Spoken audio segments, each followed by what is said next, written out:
Армысыз, құрметті тыңдарман. Менің есімім Нұрханым Саятқызы. Жасым 29-да.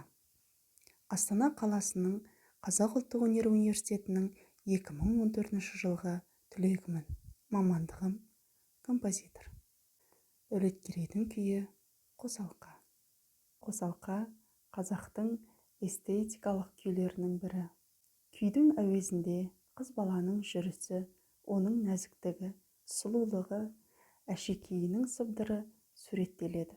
Бұл күй нақты қандай оқиғаға байланысты, қай уақытта, қай жерде шығарылғандығы белгісіз. Десе де Құрманғазының Дәулеткерейге қолқа салып, құдық басынан су алып келе жатқан Саржан келініне арнап шығартқандығы жайлы ел ішінде айтылады.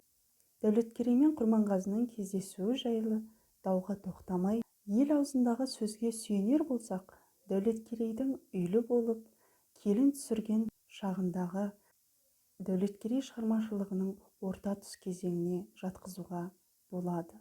Ең бастысы, бұл күй қазақ күй өнеріндегі қыз бейнесін суреттейтін, Дәулеткерейдің сыршыл да сезімтал табиғатын көрсететін қазақтың үздік классикалық, лирикалық күйлерінің бірі деп білеміз.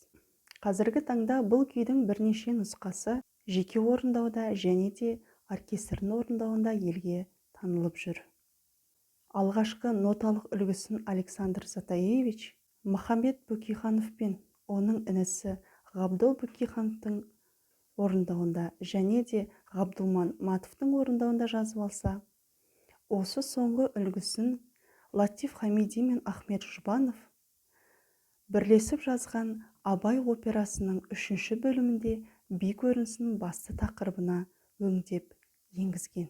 Сонымен пайда болғанына 150 жылдан аса уақыт өткен осы күйді мен сіздерге Шәміл Әбілдаевтың орындауында тартып бермекшімін. Қабыл алыңыздар.